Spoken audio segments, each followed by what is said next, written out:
Good morning, everyone, and good evening also, those who are joining us from India. Today, we continue with our exploration of the overmind in the series of new perspectives in integral living. And New Perspectives program is organized by Sri Aurobindo Integral Life Center in Fountain Inn, USA, and Surat, India, in collaboration with Auro University. So we are happy to have with us today again Dr. Soumitra Basu.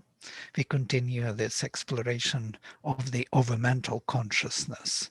So before I give microphone to Soumitra, I will make a brief introduction into the concept of Maya as it is presented by Sri Aurobindo. Let me project the PowerPoint. So last time we were looking into this profound concept of the supramental and overmental consciousness and the difference between them. What is important is to see the fundamental approach to the supramental consciousness through the overmental link. And in the Vedas, what is interesting, when they speak about the Divine Mother, they speak of Aditi, which is later in the later literature is Paraprakriti. Yes? Aditi is Satchitananda, and also including Vijnana, or the supermind, because in the supermind, the whole manifestation is being created and projected into time and space. So the Diti is her twin sister, who is the dividing consciousness. If Aditi is undivided, universal, or not transcendental, infinite consciousness and power, then Diti is dividing infinite consciousness and power, her twin sister, as it were. And what is interesting that in the Veda, there is also another mother who is called Prishni. And Prishni is the cow of many-colored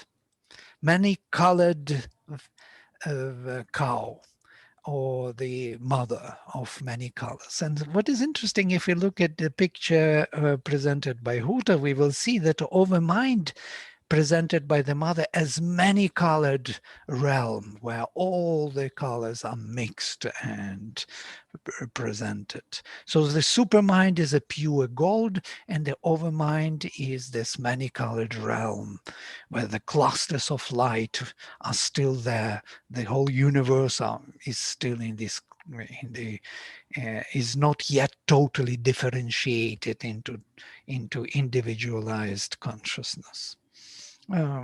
It is still on the universal, in the universal framework. So if we look at this previous picture, what I was making here, I just added Maya for the Svar.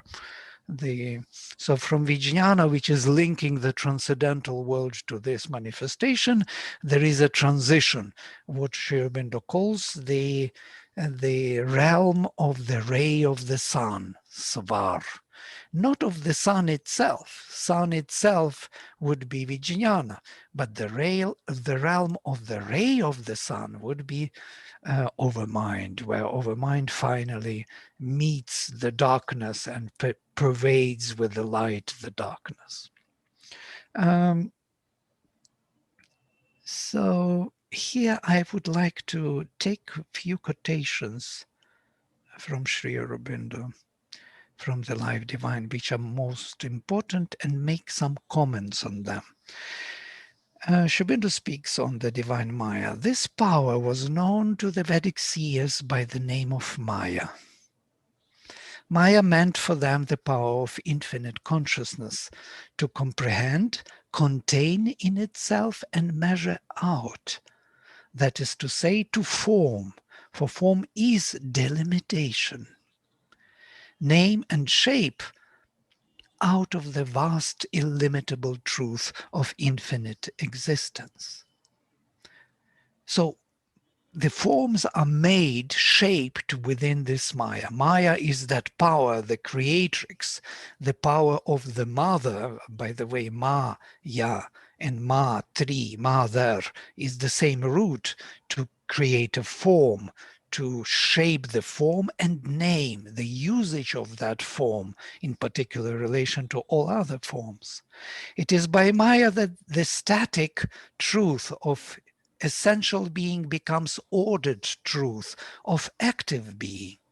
Or, to put it in more metaphysical language, out of the supreme being in which all is, all, without barrier of separative consciousness, emerges the phenomenal being in which all is in each, and each is in all, for the play of existence with existence, consciousness with consciousness, force with force, delight with delight. This is the beginning of creation of the multitude creation. Now, this play of all in each and each in all is concealed at first from us by the mental play of the illusion of Maya, which persuades each that he is in all, but not all in him. This is the first persuasion. It's quite interesting. Just think for a second. That he is in all, but not all in him. I am in all, but not all in me. This is the first separation. The second, he is in all as a separated being, not as a being always inseparably one. So I am in all as a separate being, as myself, and not as Sri Aurobindo says, inseparably one with the rest of the existence. Afterwards, we have to emerge from this arrow into the supramental play, or the truth of Maya, where the each and the all coexist in the inseparable unity of the one truth and the multiple symbol. And that is the supramental consciousness. These are profound concepts and of course require dwelling. They are not easily perceived. But once we rise to this higher perception, we could see or even feel, experience tangibly the presence of this consciousness. So the lower present and diluting Maya, mental Maya, has first to be embraced, then to be overcome. That's what Sri Aurobindo says, how to overcome this Maya. It has to be embraced first and then overcome. For it is God's play with division and darkness and limitation, desire and strife and suffering, in which he subjects himself to the force that has come out of himself, and by her obscure suffers himself to be obscured. Sorry.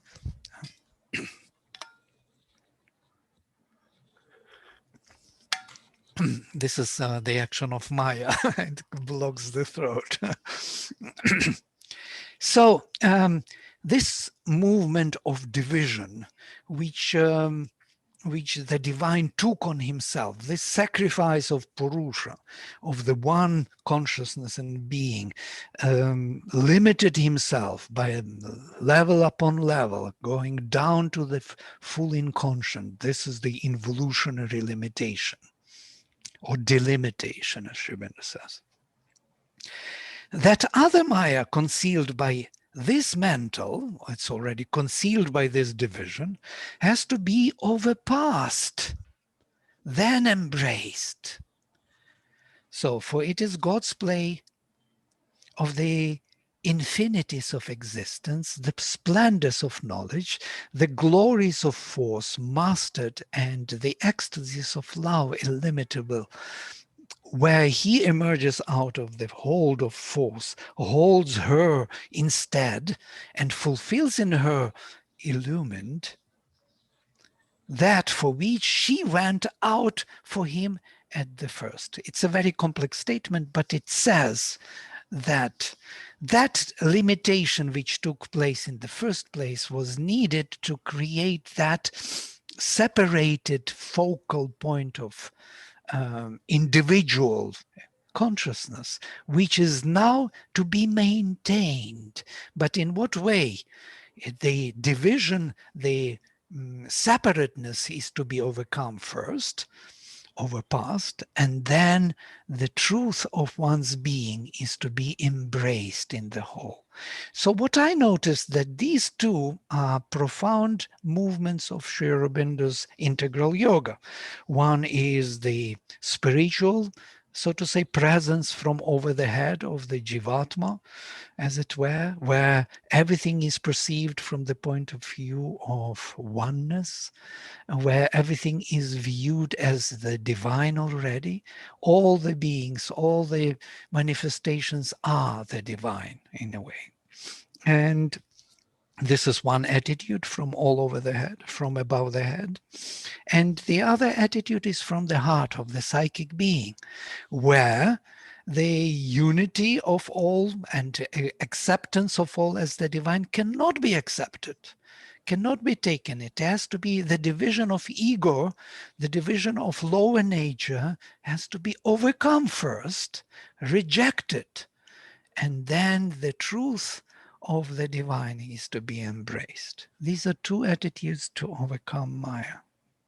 So here I'm giving my final overview of these two.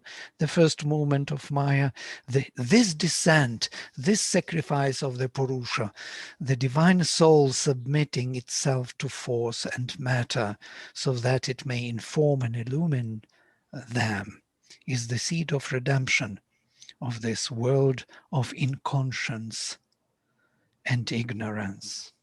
It is from Synthesis of Yoga, page 106. The first two quotations from the Veda, which Sri Aurobindo put at the beginning of this chapter on the Divine Maya, and he has the whole chapter on the Divine Maya in the Life Divine, reflects these two views on Maya. And these are two quotations. The first one is the first moment. It's quite interesting. He points us out where in the Veda we can find these movements. Tad id nu asya vrishabhasya dhenoh anamabhih mamire shakmiyam goho anyada suriyam vasana nimayino mamire rupam asmin. By the names of the Lord and hers, they shaped and measured the force of the Mother of Light, wearing might after might of that force as a robe. The lords of Maya shaped out form in this being. So it's like robe after robe, level upon level, they descended and created the forms out of the being. This is an involutionary movement of Maya. And the second movement of Maya, this is another quotation, Maya vino mamire asya maya nrichakshasach pitaro garbhamadadhuh. The masters of Maya shaped all by his Maya. The fathers who have divine vision set him within as a child that is to be born. Now, the child is to be born. That psychic being is to be born, the king of this creation, the individual, the unique, supreme individual. That is the purpose. Bahusyam, may I be many. Yes, that's how he became many, by these two movements of Maya. These two quotations reflect the double view on Maya, on the involutionary and evolutionary scale. The first speaks about a gradual formation of the form of the being out of the supreme light of the Mother, layer upon layer, building up all the forms of being up to the material inconscient, Anyadanyata suriyam vasana. That's quite beautiful. Ni maino mamire rupam asmin. And the second speaks about the emergence and growth of the Supreme as the divine child from within that form of material inconscient. Maya vino mamire asya maya yandri chakshasah pitaro garbham adadhu.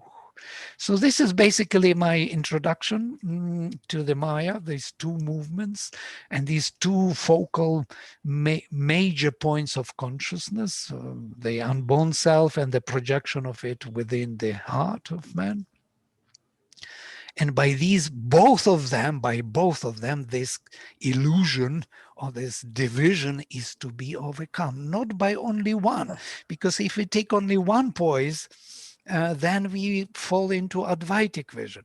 But if we take both, we arrive at Sri Aurobindo's integral yoga. So thank you for this. And so now I give a microphone to Soumitra to expand on this vision on the overmental consciousness. Soumitra, please. Thank you. And thank you for this very wonderful presentation, which we started the other day with the Divine Maya. And this is such a sophisticated view of Maya by Sri Aurobindo. So we will talk today about the overmind as the field of global cognition. Now, it is difficult to understand what is global cognition because we have a limited cognitive field, and straight away it is difficult to jump into the global cognition. We cannot straight away jump into that. You see that in India always it had been that our great seers, they were interested in the supreme Brahman or the Nirvana or the great void or the absolute, for which you need to jump from your mind into that which is beyond, far, far beyond the mind. So the mind has no place there because you have jumped to the absolute, which is beyond all cognition. In fact, that famous expression neti neti, which is not, it is not that what we know and it is not that what we do not know, came because Sri Aurobindo said that it exceeded all cognitive experience. And so Sri Aurobindo had to chart a different route where the cognitive consciousness can itself evolve. You see, it's a new concept that he is giving, Sri Aurobindo is giving, an evolution of the cognitive consciousness, which is so above the mind. There are higher ranges of mind that can open up one after another. And we'll just give a short glimpse of that because you have to climb to the global cognition of the overmind. You cannot jump there.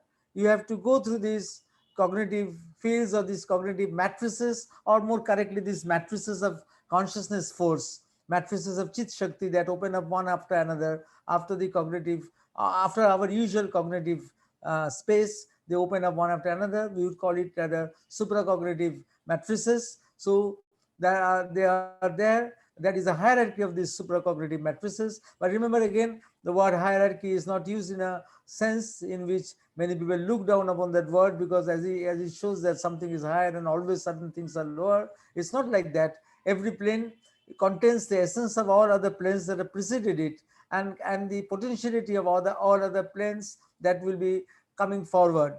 So every plane is also totipotent in its own right. So it's just a way of saying, because they are opening up, these ranges are opening up one after another. So we'll go to this PowerPoint presentation, and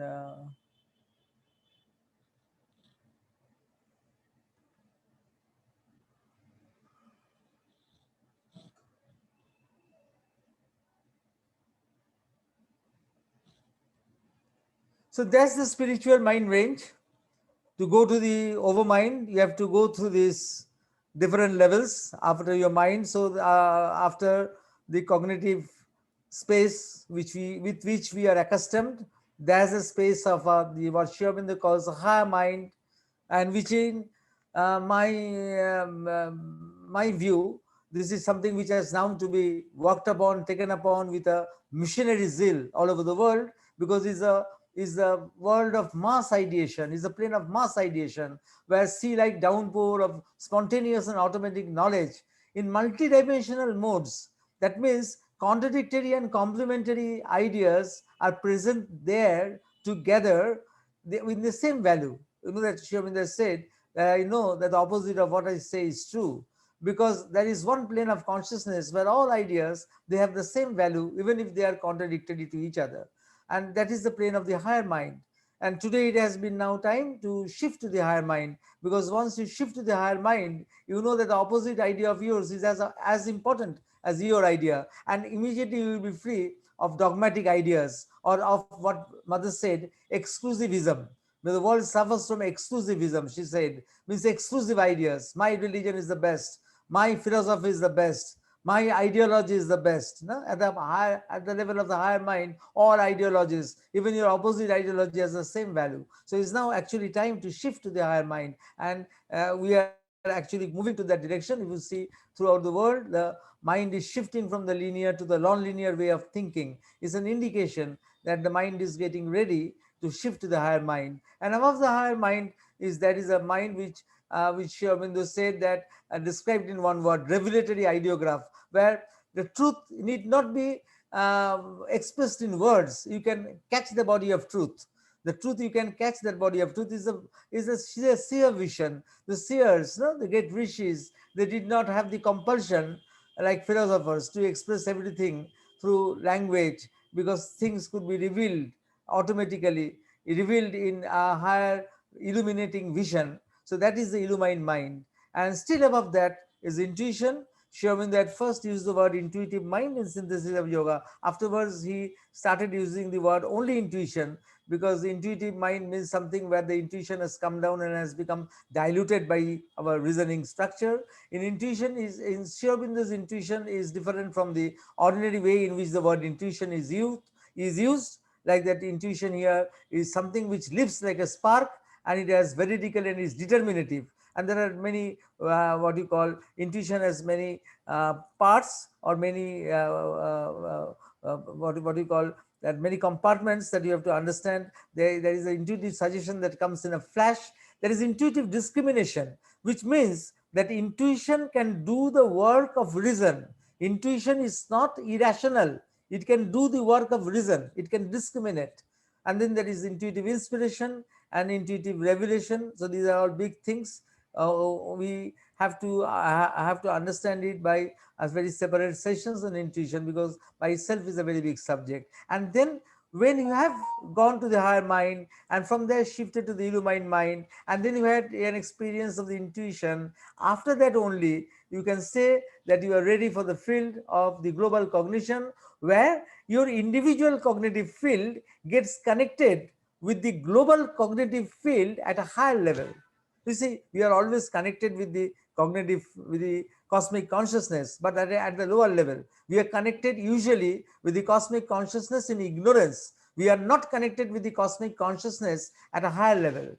So here, that overmind that has come down just from the supermind, because in the supermind is, as we were discussing other day, it was supermind is a software program where the unmanifest is being programmed, so that so that it can manifest. The unmanifest has to manifest, and it cannot directly manifest. It has to be programmed for the manifestation, and for that programming you have these creative essences which will first come, and from these creative essences are derived the determinants, which will be behind cognition, volition, and emotion. The multiplicity, the origin of the multiplicity will come, and the multiplicity will start to be assertive at the level of the overmind, which is below the level of the supermind. The supermind is a plane where this programming takes place, that the one will become many. How it will become many? But the one and many are still, they are identified with each other, but the many begins to assert itself, begins to be important. The bias goes towards the many, towards the multiplicity, so that creation can happen, and that is the plane of the overmind. So, but yet there is an underlying unity.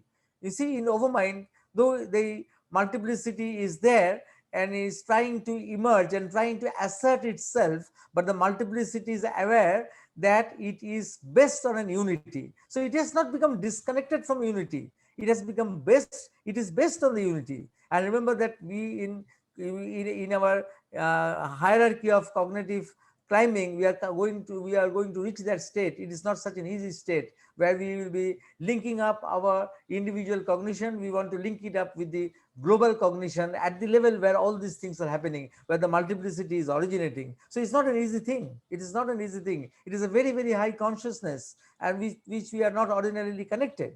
So it is a global cognitive field. In way, Sherwin also say that it is a superconscient cosmic consciousness. So it is the upper portion of the cosmic consciousness, the superconscious portion of the cosmic consciousness, because the cosmic consciousness has got an ignorant portion, has got its inconscience. There is a cosmic inconscience. There is a cosmic ignorance. We are ordinarily connected with the cosmic mind in ignorance. You see, we are all connected with the cosmic consciousness, but we are connected in ignorance. And because we are connected with the cosmic consciousness, we can have, all of us throughout the world, we have the same dreams, we give importance to the same symbols, we understand the meaning of the same vibrations, same rhythms of music all over. We can understand them because we are connected with the cosmic consciousness. Only that connection is not done in full knowledge, it is done at a lower level.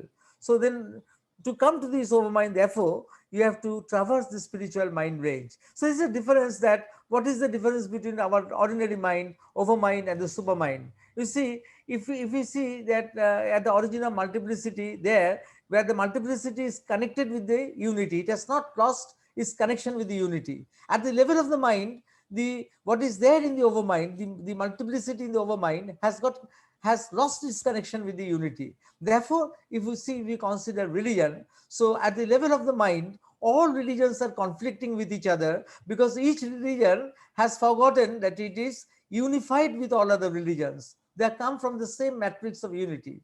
At the level of overmind, of this is different, because all religions are developments of one eternal religion, of one perennial religion, of one Sanatan perspective that is going on.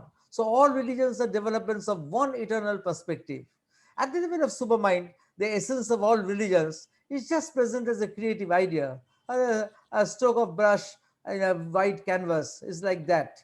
So for with every other idea force, it is the same thing, that what is there at the level of the multiplicity, which are unrelated with each other, in the overmind they are linked with each other, though they have their distinct, unique properties, they are linked with each other. At the level of supermind, they are just present as a creative essence from where everything will be born. So, likewise, all philosophies would be valid in his own field as a statement of his own universal view from his own angle. All political theories should be the working out of the same idea force, with its right to application and practical development at different eras according to the different needs of the people, the different cultural milieux of the people. So, in our separative consciousness, we don't understand this, because though imperfectly we have glimpses of universality, but still those are imperfect glimpses. We can't stick to them. So therefore, we stick to our exclusive vision of things.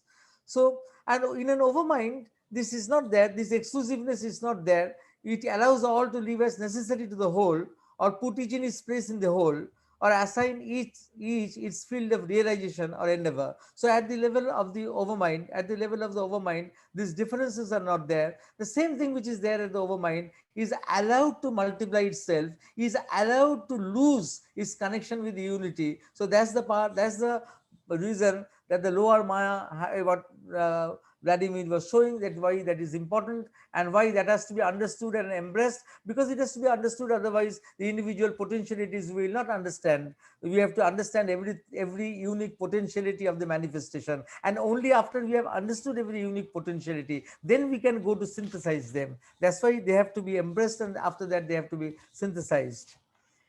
So the ordinary cosmic mind in ignorance, you see, there's a difference between the ordinary cosmic mind in ignorance and the overmind. The overmind is the cosmic consciousness at the height, the superconscient cosmic consciousness. The ordinary cosmic consciousness is around us, with which we are connected, and it has got both positive and negative potentialities. And these things which are there, the ordinary cosmic mind has great creative waves, and it has got great disharmonious waves, and all these things can enter into our inner being. And the positive potencies, when they enter into us, they can enhance our creativity.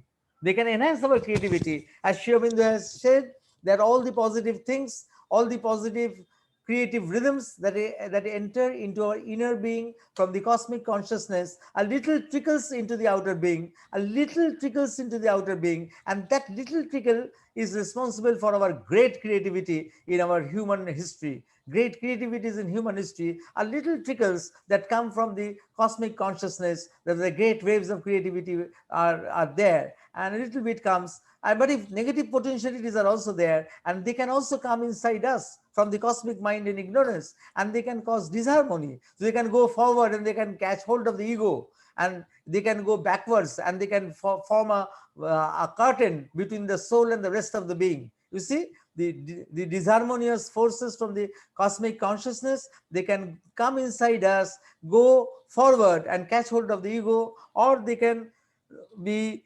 raising a curtain between the soul and the rest of the being, which is called position in Sri Aurobindo's scheme of things. So that is the cosmic mind in ignorance. The cosmic mind at the level of the overmind, which is a very high superconscious region of the cosmic consciousness, it is above all these things, because the cosmic mind in ignorance is not immune to the attacks of the magnified ego and the hostile forces. The cosmic mind at the level of the overmind is above above the ego and the hostile forces. So it is much above these things. It is beyond all these things. So that's why it will not get disturbed.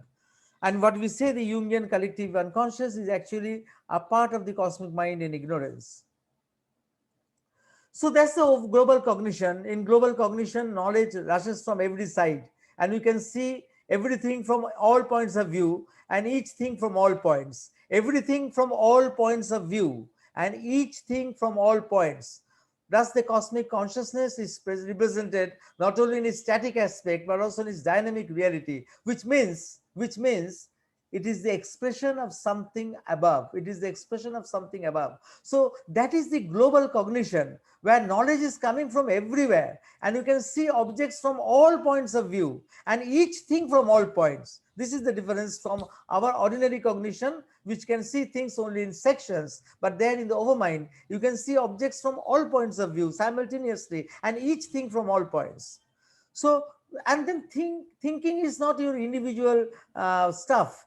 Thought is no longer originating individually. It is manifesting from above, or comes as cosmic mind waves. No? The thoughts that which you are open to the overmind, they are not originating inside your individual small mind. It is something which is manifesting there in the huge cosmic consciousness as great waves. They're originating from above, might be from the transcendence, and all individual insight or sight or intelligence is now a revelation or illumination of what is seen or comprehended. You see, whatever we are experiencing is not that coming from our own substance. It is something that we are comprehending, and it is the source of revolution. The source of that illumination is not in one separate self. It is coming from an universal knowledge. It is coming into me. So when I am in the overmind cognition, then I am being flooded with universal knowledge. So it's not individual knowledge which I have to construct. It is an universal knowledge which is already constructed and given to me, because I have reached that state where I can receive it. You see, with great difficulty, I have to build up models of knowledge. Whether I am studying science, whether I am studying geography, whether I am studying psychology, I have to build up all the models inside me. I have to construct all this, all the knowledge from what I gain from my books and my teachers and my experience. But in overmind, it's different. The knowledge already is made up there. I don't have to construct them. I don't have to do this tedious work of constructing things one after another and seeing which fits with what. That knowledge is automatically present, and it is there in some universal stratosphere from where it is just coming to me. I have reached a point where I'm receptive to it, and I can just receive it. I can just receive it. So that's global cognition. That feelings, emotions, sensations are not only thoughts, but also our feelings, not only our ideas, but our emotions, not only our hypotheses, but our sensations. They are also felt as waves. They are also as waves from the same cosmic immensity. You see, our volition, cognition, and everything, emotions, they are all coming as waves from the same cosmic immensity, and they are breaking upon our subtle and gross body. And so, what we are, who is receiving it?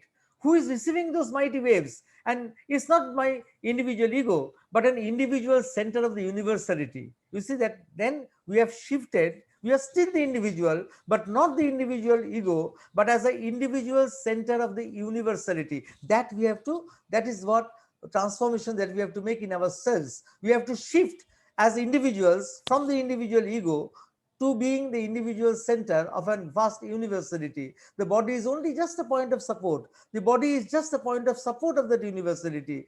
But actually, we are open to a vast cosmic instrumentation. So, to be eligible for global cognition, then we have to know that we have to shift as an individual from being an ego linked individual to an individual who is a center of universality, not the ego. And the body is just a small support just to maintain that poise, just to maintain that poise. Actually, it is a vast cosmic instrumentation that will be using my individual consciousness for some reason of its own.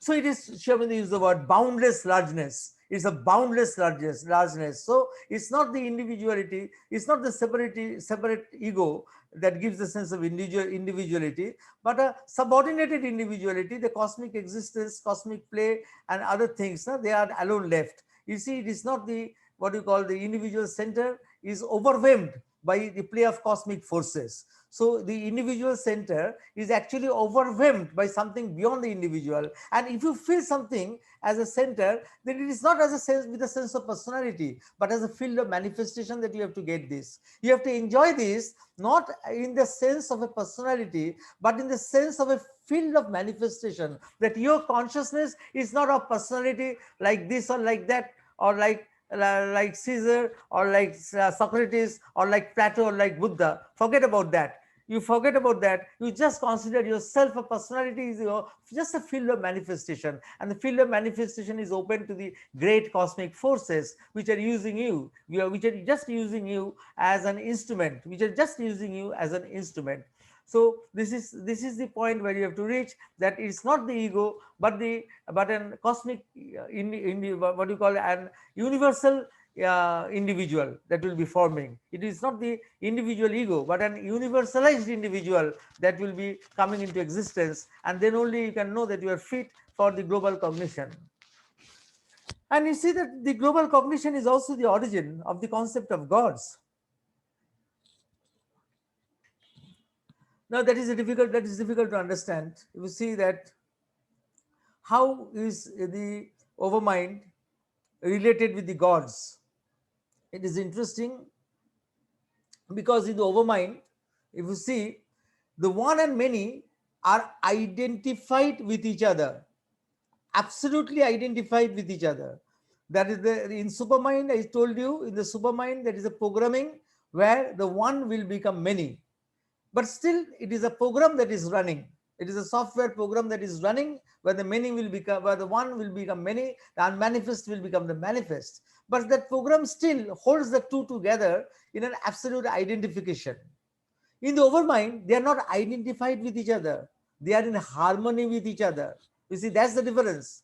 In the supermind, one and many are identified with each other. In the overmind, they are in harmony with each other, though they are unique. One is unique in its oneness, and many is unique in its multiplied perspective. It is unique.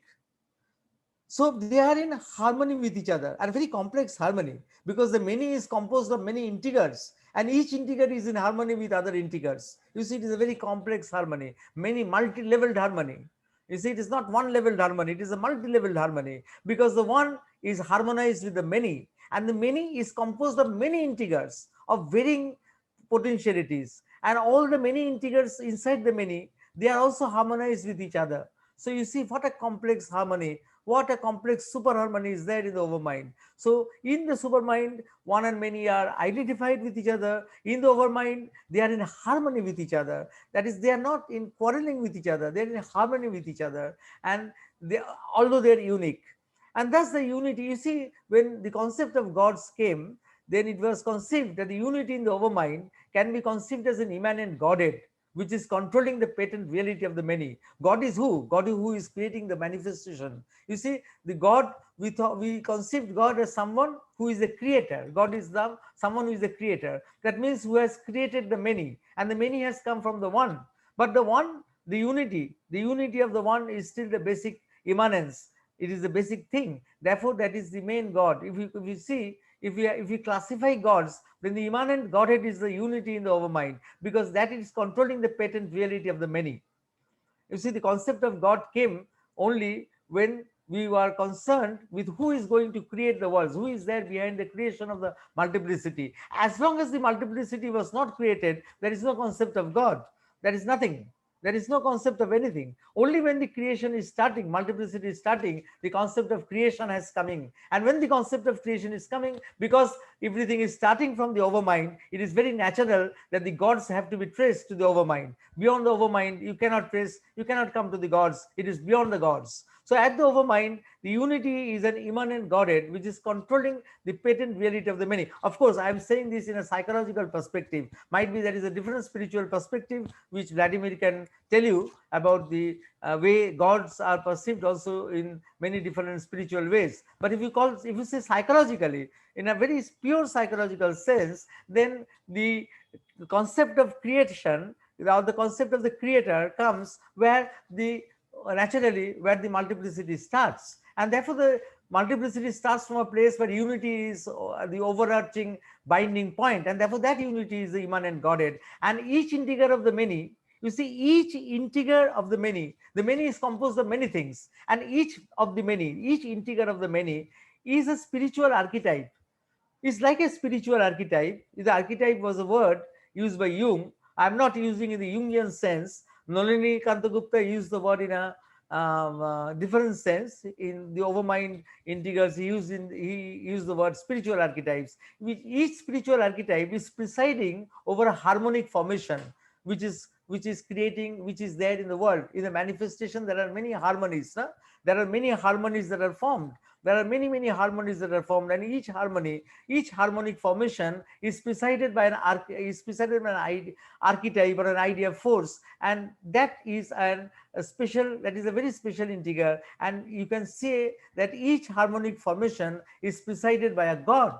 So in psychology, what I will say, inflated form of archetype, what you call, I project Jungian archetype to the overmind and call it spiritual archetype, and I say that is a god. We can say that that is a god. So I am using the word god in that sense, but actually the god was what, when it was used in the Indian tradition, it was used in this sense because it was a integer which was presiding over something, some formation which would build something in the world which will have a harmony within that sphere. So the multiple gods of the manifestation are derivatives of the one immanent unitary Godhead. Therefore, we can say that the overmind releases a million Godheads. Overmind releases a million Godheads. That doesn't mean that there is no unity among them. Of course, these million Godheads are controlled by one immanent Godhead, which is the one supreme God, and which is the unity principle of the overmind.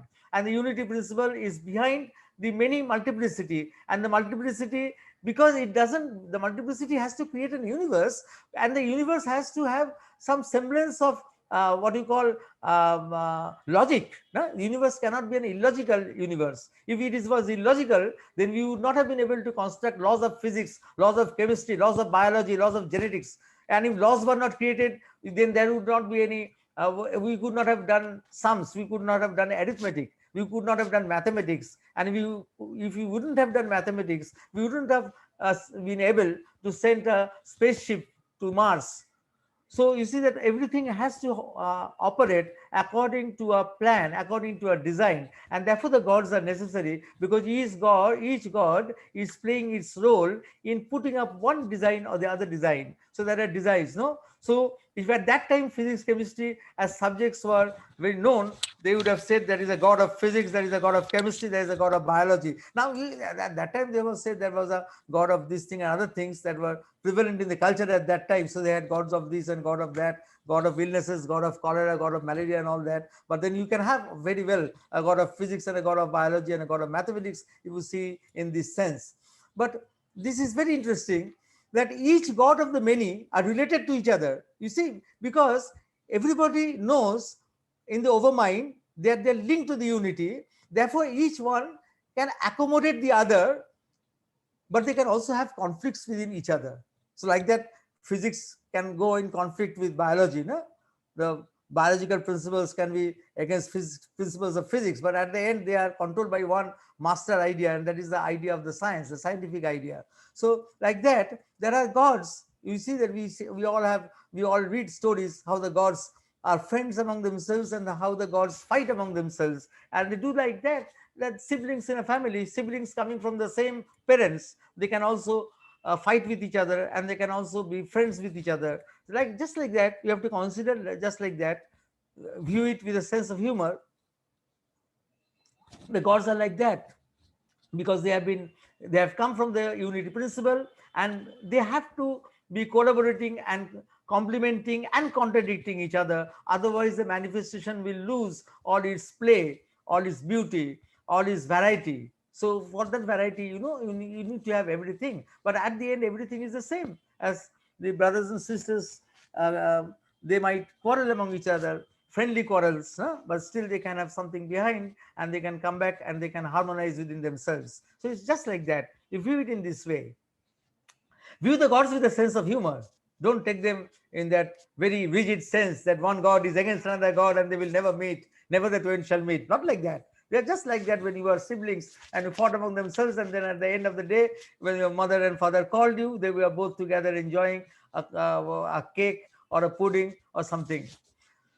So you see, at the end, when you come, we see that the supermind is between, if the supermind is between the unmanifest and the manifest, the overmind is poised between the integrality of the supermind and the multiplicity of creation. Therefore, is the father of multiplicity. And because the multiplicity is ignorance, so you can say that the overmind is also the father of ignorance. But the overmind is reflecting knowledge of the supermind, and so it is also a mediator of knowledge and ignorance. So it is so many things together. That's why I think that so many colors were there together in the overmind, that diagram which Vladimir showed, that everything was there together, because indeed the overmind is both the father of the multiplicity, and at the same time it is also bringing in the integrality into whatever it is wanting to do.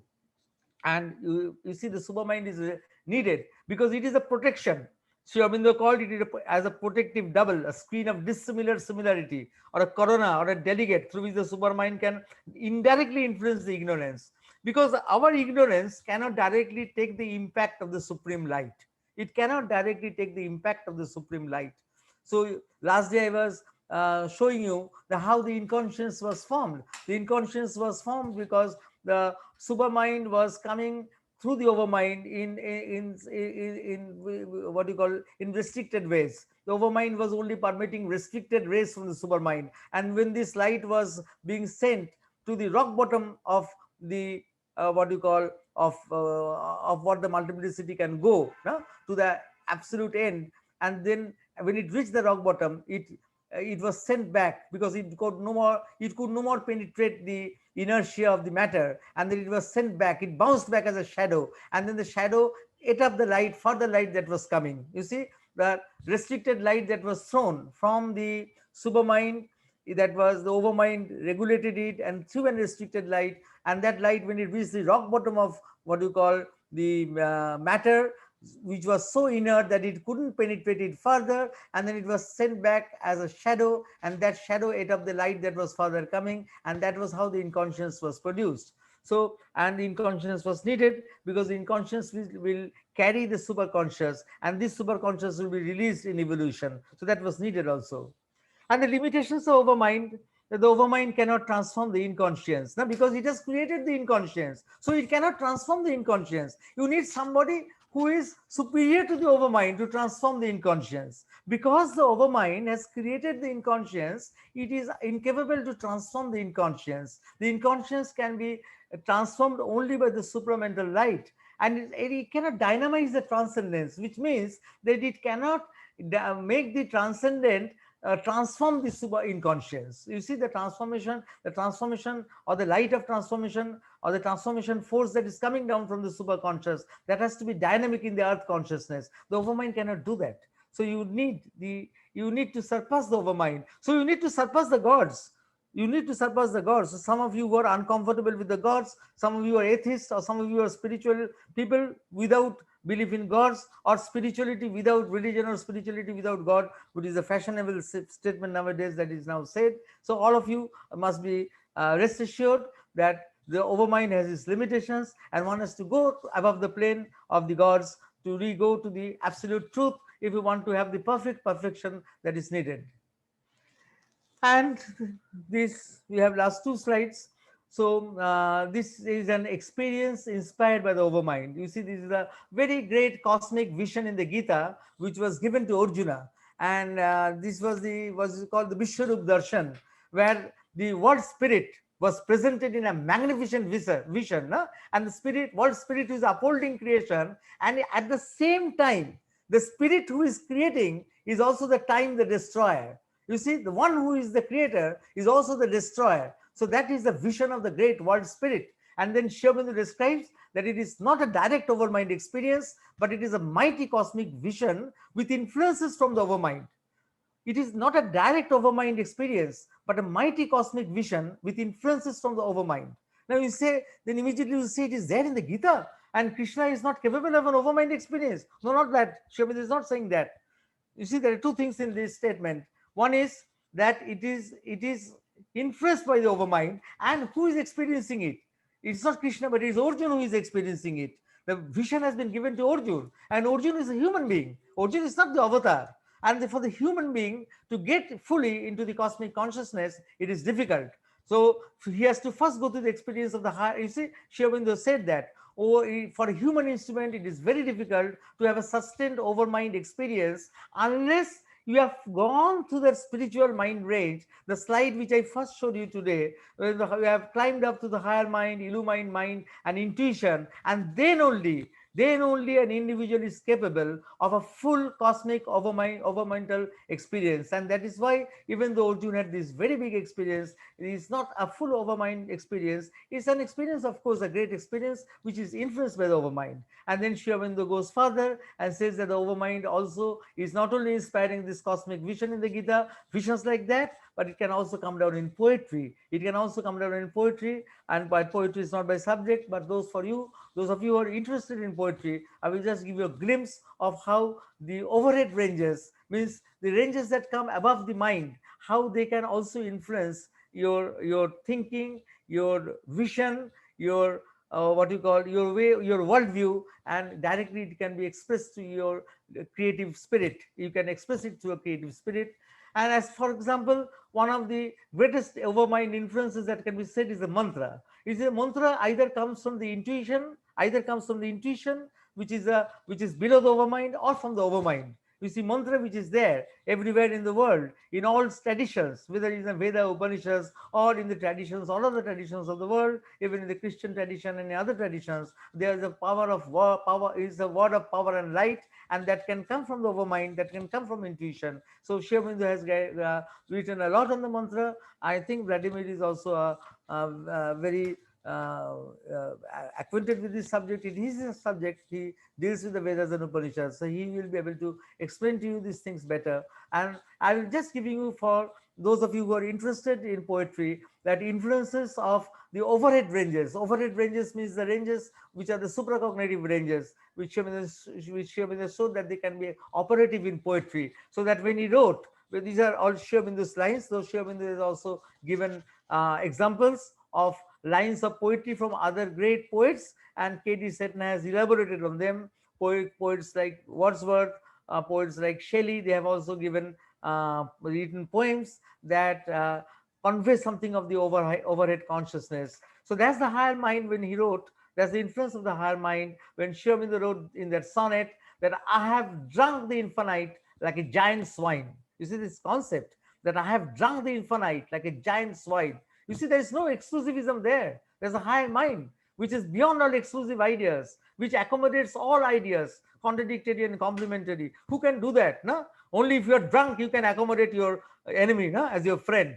Only if you are drunk, then only you can accommodate your enemy as a friend. And when you are drunk like a giant, then you can accommodate all the most things that are exactly opposite to all the views that you have cherished throughout your life. And that's the higher mind. It's that mind that we have to now go. I think that is something which you have now to tell to people, that this is the higher mind which is now ready. And if one we are being able to go to the higher mind at a stroke, the world will be able to rise above dogmatism and all that exclusive thinking which is plaguing the world.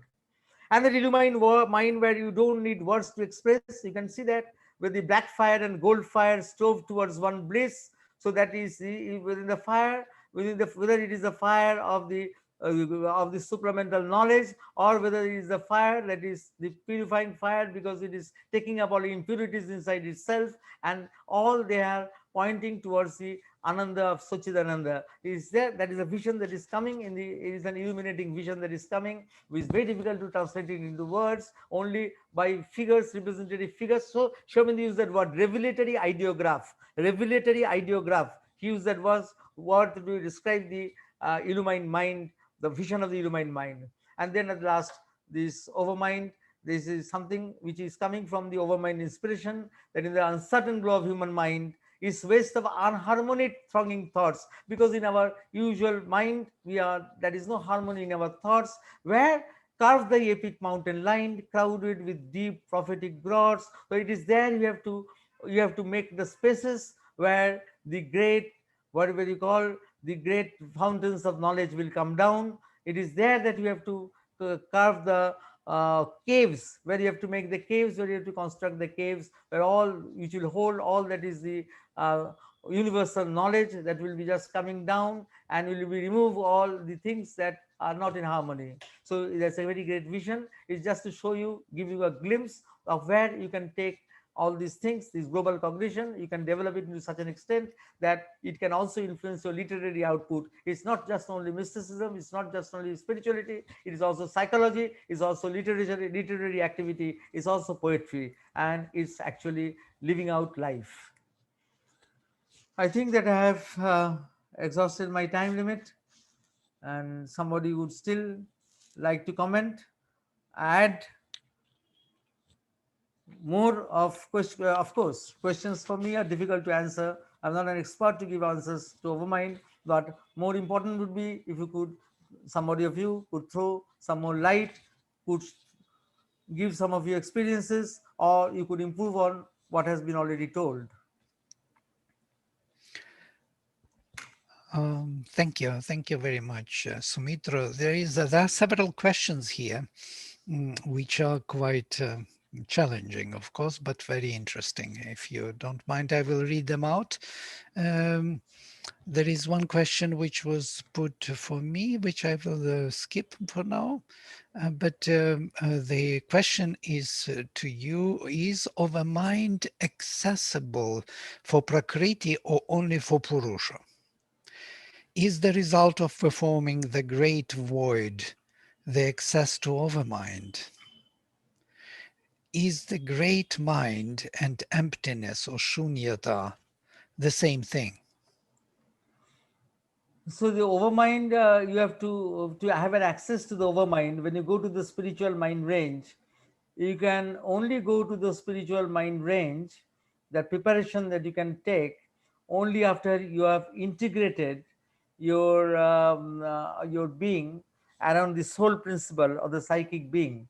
And it is as when you go to the psychic being, you have integrated your principle around the psychic being, then only you can move from the lower prakriti to the higher prakriti. And then that means that together with Purusha and Prakriti, you are moving upwards. So it's not that one minus the other. For you cannot undertake that journey unless you have integrated yourself around the psychic being, around the soul principle. And it is only your integrated being, and where even the Prakriti has come around to serve your Chaitya Purush, that you can just go up and you can access the other levels, where the other higher modes of the Purusha and the higher modes of the higher nature, they will come into play. So it's both the things, they are going together.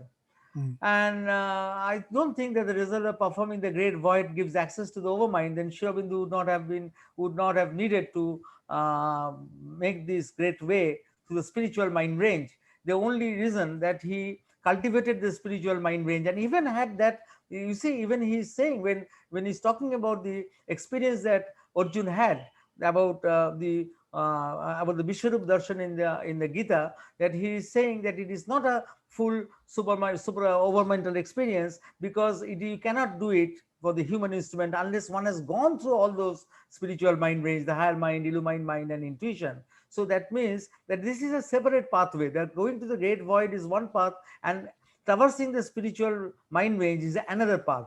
Of course, going to the truth, both are going to the truth, but one is going by through the path of liberation, and one is going to a way in which transformation will take place.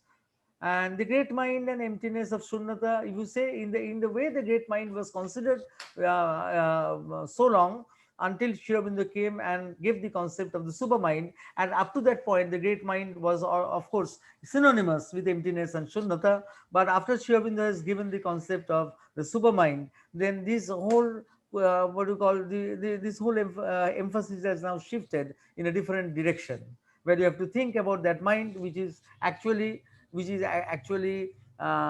programming the unmanifest to become the manifest. So that's a different dimension he is bringing in together. And what was always the great mind was one which was above all cognition. So it was a total transcendent mind, transcendent to all cognitive experience. Yeah, thank you. There is another question here provoking. Beings is Can, limited. Psychic number of psychic beings is limited, means the number of people who are what do you call, the number of people who are doing this work are of course limited. Number of people who are number of people who are doing this work are of course limited. It's not that many people will be doing it. If you are asking the question in this sense, the number of psychic beings is limited. The number of people who are working with this, because you have to work with the psychic being, that number of course is limited. That number of course is limited, but it is the forerunners who will do the work, and then it will be followed by the what do you call, it will be followed by the others who will be open to it. And Hitler was a manifestation of a higher field.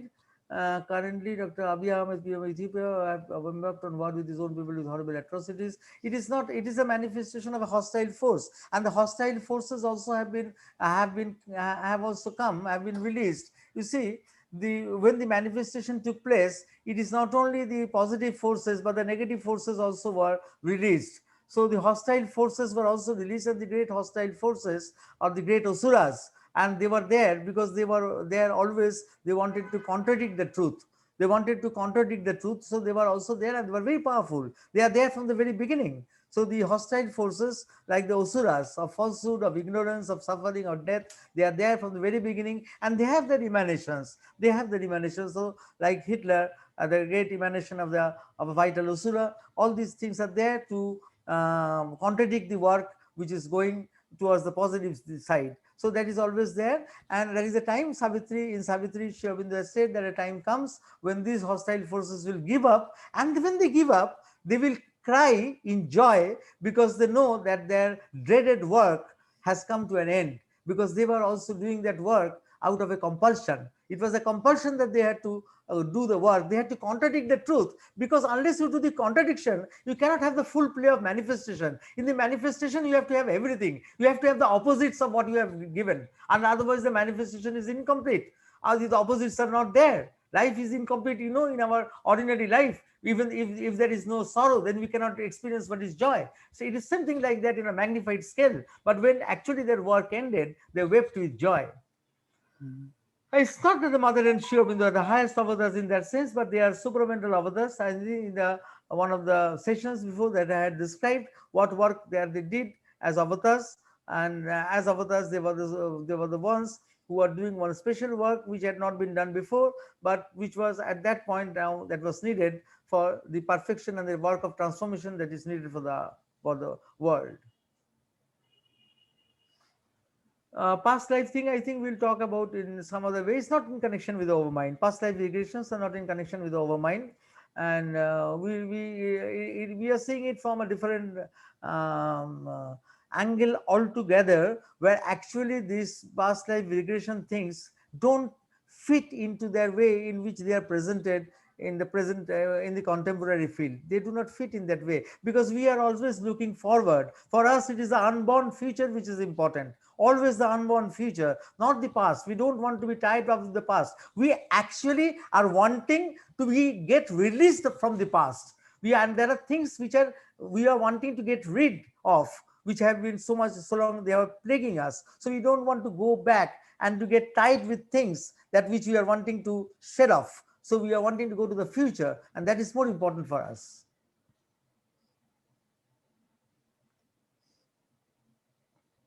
Oh, I'll give you the names. I will send you the names. This Sanatan Dharma concept of is the same. Sanatan Dharma, of course, is the universal knowledge, is the perennial wisdom. Sanatan Dharma, of course, is the perennial wisdom, because it is so inclusive. It is not exclusive. No? The concept of Sanatan Dharma is not exclusive. It is very inclusive, and it has come from the concept has come from the overmind. I think Vladimir will be able to tell this. You mean on the churning of the ocean? Yeah. Well, this is the creation. That is something which Vladimir will be able to tell better than me.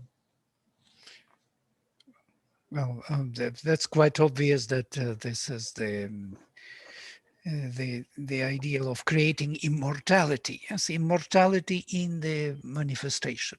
So by two opposing forces of asuras and devas who are churning the ocean and creating that ambrosia, which is kind of arriving at. We are all to arrive at divine manifestation here. And that is the gist of the whole life divine, yes, that the life itself can be divine. And we are arriving at through this evolutionary process of churning the ocean.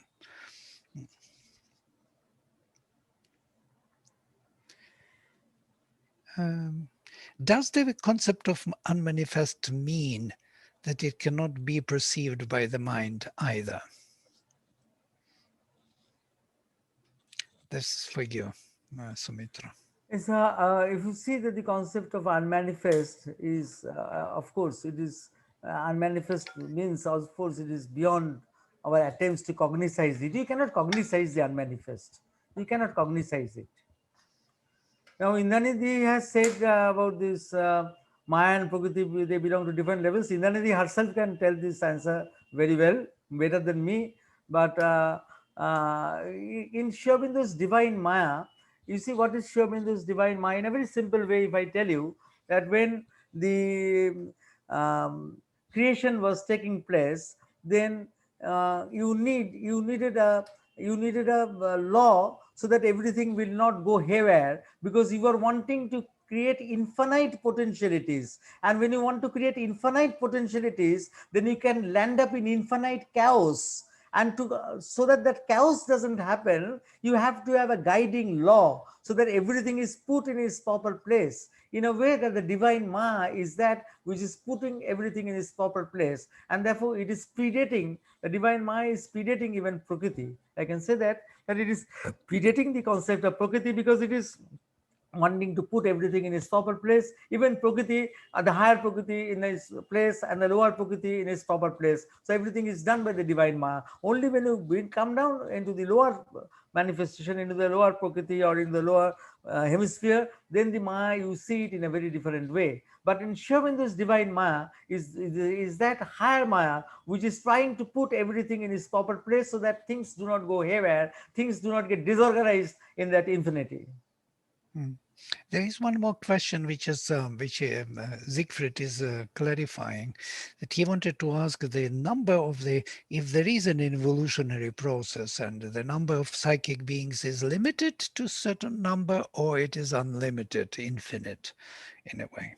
How In where? psychic, huh? Psychic beings are unlimited in where? In which perspective? In the perspective of the embodied state in manifestation, there is a limited number. Like for example, in theosophical this philosophy, they think that the human souls are limited to 60 billion souls. Yes, for example. Well, this. I don't know that, but I can only say that it is only a few who take the plunge. Many will not take the plunge, but that few who take the plunge, that numbers can always go on increasing, and that's the reason why the mother used to count the flowers that used to come, which was showing that the number of flowers would correspond to the number of souls that would come and they would take participate in the work. So that means that is a possibility of infinity, of that infinite numbers coming and joining one day. But at the present, we have to actually go with the people who are receptive. Yes, the word global cognition and the word integral cognition are used by Sri Aurobindo. Sri Aurobindo has used the word global cognition for overmind and the word integral cognition for the supramental consciousness. It is an Sri Aurobindonian usage. Mhm, mhm. Thank you. Thank you for answering all the questions, Dr. Soumitra Basu. And we are very glad to connect with you again. And we hope to connect again and discuss maybe rebirth. And that is coming up for this topic many times. Many people are wanting to look into this profound issue of what is our reincarnation, how it is connected to us, and can we have memories of past lives, and how it is being done in the terms of integral yoga of Sri Aurobindo. Thank you very much for this beautiful exposition, and we shall meet again. Yes. Namaste. Thank you, Dr. Basu. Thank you. Namaste.